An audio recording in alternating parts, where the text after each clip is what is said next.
Hello students, आज हम BSc part second में बॉटनी प्रैक्टिकल की बात चल रही है हमारी और हम टेरिडोफाइट को स्टडी कर रहे थे। सेक्शन कटिंग की हम बात कर रहे थे और इसमें हमने साइलोटम और सिलेजिनेला को कंप्लीट कर लिया था और आज हम ले रहे हैं इसका तीसरा मेंबर इक्विसीटम। इक्विसीटम जो है इसको हॉर्स टेल भी कहते हैं। यदि इसकी सिस्टमेटिक पोजीशन देखी जाए तो ये टेरिडोफाइटा के अंदर आता है। टेरिडोफाइटा के अंदर क्या चीज है जो हमने पहले आपको बताया था कि जो स्पोरोफिटिक बॉडी है, प्लांट बॉडी, यानी मेन प्लांट जो है वो रूट, स्टेम और लीव्स में डिफरेंशिएटेड है। और दूसरी इंपॉर्टेंट बात थी टेरिडोफाइट की कि इनके अंदर क्या पाए जाते हैं, वेस्कुलर सिस्टम पाया जाता है, यानी इनको वेस्कुलर क्रिप्टोगेम्स भी कहते हैं। दूसरा जो इसकी जो डिवीजन हो गया टेरिडोफाइट, सब डिवीजन इसका जो हम इक्विसीटम की यदि हम बात करें तो आता है स्फिनोप्सिडा। पहला टेरिडोफाइटा, देन स्फिनोप्सिडा। स्फिनोप्सिडा के अंदर जो मेंबर्स आते हैं वो ब्रांच्ड होते हैं, आर्टिकुलेटेड होते हैं। आर्टिकुलेटेड क्या मतलब है? आर्टिकुलेटेड का मतलब है जॉइंट्स इसमें पाए जाते हैं, ठीक है, जिनमें जॉइंट्स पाए जाते हैं। नोड और इंटरनोड पाए जाते हैं, जिसके स्टेम में, राइजोम में नोड और इंटरनोड पाए जाते हैं। और तीसरी इंपॉर्टेंट बात, इसमें रिजेस एंड फरोज पाए जाते हैं, यानी खांचे और उभार भी पाए जाते हैं। अभी हम डायग्राम बनाएंगे, उससे हम समझेंगे। और इसके बाद इसके जो ऑर्डर है ये है सब डिवीजन, ये डिवीजन। तीसरा इसके जो ऑर्डर है वो है इक्विसीटेट्स। इक्विसीटेट्स इसमें हम कहेंगे कि नोड्स और इंटरनोड्स पाए जाते हैं, जो कि नोड्स और इंटरनोड्स जो हैं, नोड्स जो हैं वो एक दूसरे के ऑल्टरनेट होते हैं। अब इसको भी हम डायग्राम से समझेंगे। तो ये इक्विसीटेट्स का खास करेक्टर है। देन जो इसकी फैमिली है वो है इक्विसीटेसी। इक्विसीटेसी इसकी खास बात क्या है कि इसमें होमोस्पोरस प्लांट्स आते हैं। होमोस्पोरस का मतलब जिनमें एक ही प्रकार के स्पोर्स बनते हैं। आपने सिलेजिनेला में हमने बताया था हेटेरोस्पोरस होते हैं, दो प्रकार के स्पोर्स बनते हैं, दो प्रकार की स्पोरेंजिया पाई जाती हैं। लेकिन यहाँ इक्विसीटम के अंदर एक ही प्रकार की स्पोरेंजिया पाई जाती है। ये इंपॉर्टेंट बात है इसकी। और सबसे जो लास्ट में हम पढ़ते हैं जीनस, जैसे हम कहें तो जीनस क्या है इसका?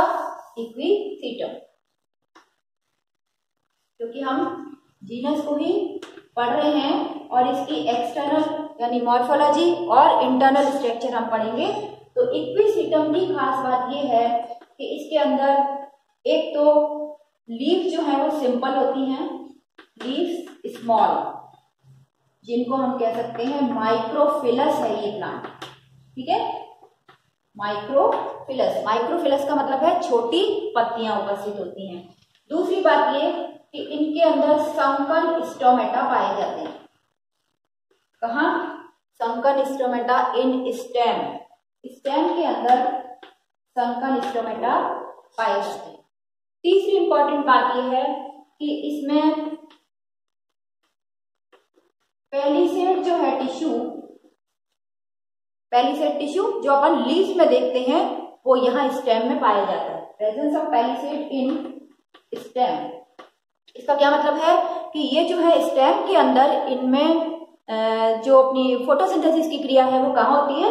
स्टेम के अंदर होती है, क्योंकि लीव्स इसकी छोटी होती है, ठीक है। ज्यादातर जो लीव्स है वो स्केली होती हैं और नॉन ग्रीन कह सकते हैं, स्मॉल एंड स्केली लीव्स होती हैं। यहाँ पर की फोटोसिंथेसिस नहीं हो पाती है तो इसके स्टेम के अंदर पेलिसेड की उपस्थिति होती है। क्यों? क्योंकि उनमें फोटोसिंथेसिस की क्रिया वहां होती है। स्टोमेटा संकन होते हैं, ये भी स्टेम में ही पाए जाते हैं, क्योंकि जो लीफ के कैरेक्टर हैं वो स्टेम अब यहाँ पर शो करेगा। क्यों? क्योंकि लीफ जो है वो कैसी है? स्केली है। दूसरी बात, इसके अंदर कुछ कैनाल्स पाई जाती हैं जिन्हें वेलिकुलर कैनाल, कैरिनल कैनाल, ये हम इंटरनल स्ट्रक्चर में देखेंगे वेलिकुलर कैनाल, कैरिनल कैनाल और सेंट्रल कैनाल।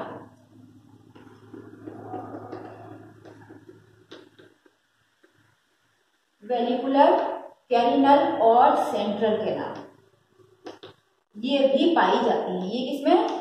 स्टेम के इंटरनल स्ट्रक्चर में हमें ये दिखाई देंगे। ठीक है, तो ये इसके जनरल कैरेक्टर्स है। एक तरीके से ये हम सिस्टमेटिक पोजीशन को यदि अध्ययन करते हैं तो हम इनके रीजन देते हैं कि ये किस कारण इसमें रखे गए हैं। ठीक है, अब हम पढ़ रहे हैं इसमें मॉर्फोलॉजी। इसका एक्सटर्नली यदि हम देखें तो प्लांट हमें कैसा दिखाई देगा, क्योंकि हमने पहले कहा कि जॉइंटेड है। टेरिडोफाइट में हमने कहा कि रूट, स्टेम और लीव्स में डिफरेंशिएटेड है। तो यहाँ जो बॉडी है इसकी वो root, rhizome, aerial branches and leaves इसमें बटी हुई। जैसा कि हमने सिलेजिलेला में देखा था कि राइजोम था, नीचे हॉरिजॉन्टली जो प्लेस्ड होता है वो, और फिर इरेक्ट ब्रांचेस होती हैं तो वो एरियल ब्रांचेस हमने कहा। और राइजोम से ही क्या निकलती हैं? रूट्स निकलती हैं। और लीव्स कहाँ होंगी? एरियल ब्रांचेस पर होंगी। तो अब यदि हम इसका डायग्राम बनाएं तो हमें कैसा दिखाई देगा? एक्सटर्नली यदि हम देखते हैं तो ये है राइजोम। राइजोम भी नोड और इंटरनोड में डिफरेंशिएटेड होता है। तो ये देखिए, ये नोड्स हैं और ये इंटरनोड्स हैं। तो ये नोड हो गए और ये इंटरनोड। नोड रीजन से जो है क्या निकलती हैं? रूट्स निकलती हैं नीचे की तरफ, और ऊपर की तरफ क्या निकलता है? एरियल ब्रांचेस निकलती हैं। तो यहाँ पर जो एरियल ब्रांचेस हैं आप देखोगे दो तरह की एरियल ब्रांचेस होती हैं। ये नोड है और नोड से एरियल ब्रांचेस निकली हुई। एक एरियल ब्रांच ऐसी है जो कि आप देखोगे मैं ब्रांच बनाऊंगी और वो ग्रीन होती है। इस एरियल ब्रांच पर भी नोड और इंटरनोड्स पाए जाते हैं, यानी ये कैसी होगी? इन पर भी ब्रांचेस पाई जाएंगी। तो ये देखिए,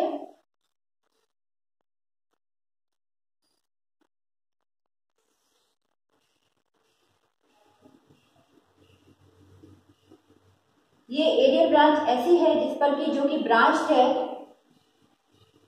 और जिन पर भी क्या है? नोड और इंटरनोड्स हैं। ठीक है, और कुछ ब्रांचेस ऐसी निकलती हैं जो अनब्रांच होती हैं, जिनमें ऊपर जाकर इसी तरह की ब्रांच है, नोड और इंटरनोड पाया जाता है, लेकिन ये नॉन ग्रीन होती है। ये आपको देखने को ऐसा लगेगा ब्राउनिश है, नॉन ग्रीन है। ये ग्रीन वाली है, ये नॉन ग्रीन है। आप देखते हो ये ब्रांच है, ये अनब्रांच। और इसके ऊपर एक कोन जैसी स्ट्रक्चर है जो कि यदि हम इसको ऐसे बनाएं, हमें ऐसा लगता है बाहर इसके चारों तरफ कोई हेक्सागोनल पार्ट लगे हुए हैं। सेक्शन कटिंग में हम इसको देखेंगे स्ट्रक्चर बाद में। तो ये आप देख रहे हैं, ये हो गया राइजोम। ठीक है, ये एरियल ब्रांचेस हैं। ये कौन सी ब्रांच है? एरियल ब्रांच वो जो कि कैसी है? नॉन फर्टाइल है। ये स्टेराइल ब्रांच है जो कि ग्रीन है और ब्रांच है। ये अपने को दिख ही रही है, लेकिन ये कैसी है? ये फर्टाइल है। फर्टाइल मतलब फलत ब्रांच है, जिसके ऊपर जाकर अंतिम टर्मिनल एंड पर एक कोन पाया जाता है जिनमें स्पोरेंजिया मिलती है।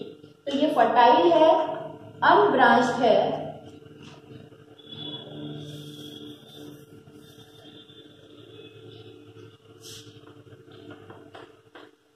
फर्टाइल है, अनब्रांच्ड है और नॉन ग्रीन है। यानी इनके अंदर फोटोसिंथेसिस की क्रिया नहीं होती है। लेकिन कुछ स्पीसीज ऐसी भी हैं जिनमें ये वाली ब्रांच जो है, फर्टाइल ब्रांच जो है, उनमें भी फोटोसिंथेसिस हो सकती है। तो क्या हुआ, ये एरियल ब्रांचेस दो तरह की हो गई हैं। देखिए आप, ये जो ब्रांच है वो स्टेराइल ब्रांचेस हैं जो ग्रीन है और ब्रांच है, अपने को दिख ही रही है, और हर ब्रांच पर कैसे हैं, नोड्स और इंटरनोड्स। ये कैसी ब्रांच है, जो फर्टाइल ब्रांच है, ब्रांच नहीं है, अनब्रांच्ड है और नॉन ग्रीन है। इसका मतलब यहाँ पर फोटोसिंथेसिस नहीं होगी। और इस ब्रांच के, जो फर्टाइल ब्रांच है, इसके टर्मिनल एंड पर क्या पाया जाता है, कोन पाया जाता है। एक कॉम्पैक्टली अरेंज स्ट्रक्चर होता है जो जिसे हम कोन कहते हैं, और कोन में स्पोरेंजिया लगी हुई होती है। स्पोरेंजिया किस पर लगी रहती है, स्पोरेंजियोफोर पर लगी रहती है। हमने सिलेजिनेला के अंदर पढ़ा था कि माइक्रोस्पोरेंजिया और मैक्रोस्पोरेंजिया या मेगास्पोरेंजिया जिनको हम कहते हैं, वो कहाँ उपस्थित होती हैं, माइक्रोस्पोरोफिल या मेगास्पोरोफिल पर उपस्थित होती हैं। और ये मेगास्पोरोफिल और माइक्रोस्पोरोफिल एक बड़ी रचना जिसे हम कोन कहते हैं वो बना लेती है। यहाँ ये कहें कि इसको हम स्ट्रोबिलस कहते हैं, ठीक है। लेकिन यहाँ इक्विसिटम के अंदर आप देखोगे एक ही प्रकार की स्पोरेंजिया पाई जाती हैं, और वो स्पोरेंजिया स्पोरेंजियोफोर पर बनती है।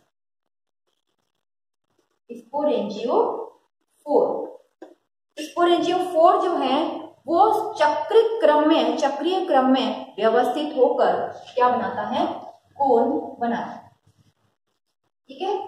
तो स्पोरेंजिया केवल एक टाइप की, वन टाइप ऑफ स्पोरेंजिया, यानी जिसको हम कह सकते हैं स्पोरेंजियोफोर पर बनती हैं, और स्पोरेंजियोफोर मिलकर क्या बनाते हैं, कोन बनाते हैं। और स्पोरेंजिया में क्या बनते हैं, स्पोर्स बनते हैं। और ये स्पोर्स कैसे होते हैं, हैप्लॉइड होते हैं। और हमने कहा क्योंकि एक ही प्रकार के स्पोर्स बनते हैं, इसलिए हम कहेंगे इसको होमोस्पोरस है। ये हम यहाँ पढ़ ही चुके हैं कि जो इसके कैरेक्टर्स है, जनरल कैरेक्टर्स, वहां हमने डिस्कस कर लिया था सिस्टमेटिक पोजीशन में कि इसमें इक्विसिटम के अंदर होमोस्पोरस कंडीशन पाई जाती है, ठीक है।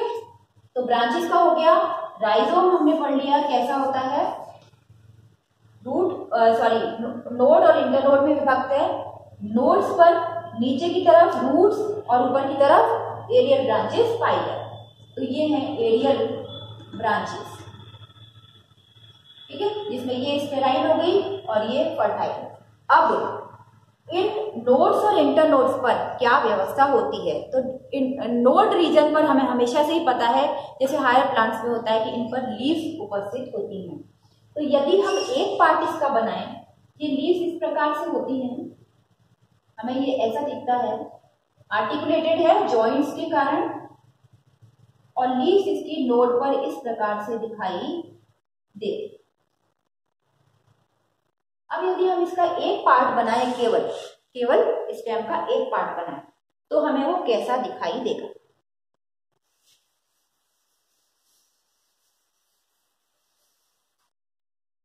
देखिए ये हमने ब्रांच बनाई है एक, इस पर लीव्स की व्यवस्था और नोड पर लीव्स की व्यवस्था किस प्रकार से होती है, रिजेस एंड फरोज पाए जाते हैं, तो वो कहाँ पाए जाते हैं ये हम आपको बताएंगे। तो देखिए ये है नोड, ये नेक्स्ट नोड, लीव्स जो इस पर लगेंगी तो कैसे लगेंगी,